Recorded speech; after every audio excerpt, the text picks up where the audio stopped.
मुसलमान हैं जिन्हें ये पता है कि नबी ये पाक सल्लल्लाहु अलैहि वसल्लम किस शहर में पैदा हुए, किस तारीख को पैदा हुए, वो दिन कौन सा था, वो मकाम कौन सा था, और वो घड़ी कौन सी थी। ये उम्मत नहीं भूली, वो भूलेगी नहीं। ये आका की विलादत का जश्न मनाने की एक बहार है। बात समझ रहे हैं? यहां लोग कुछ अरसे के बाद बहुत कुछ भूल जाते हैं, मगर नहीं भूलते तो अपनी आका का जश्न विलादत नहीं भूलते, उसकी तारीख नहीं भूलते, उसका दिन नहीं भूलते, उस घड़ी को नहीं भूलते।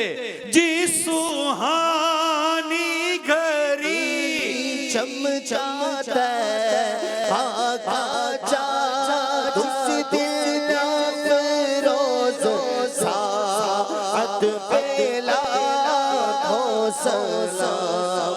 हजरत आदम अलैहिस्सलाम से लेकर हजरत ईसा अलैहिस्सलाम तक जितने नबी तशरीफ लाए, सब के सब प्यारे आका की आमद के चर्चे करते आए हैं।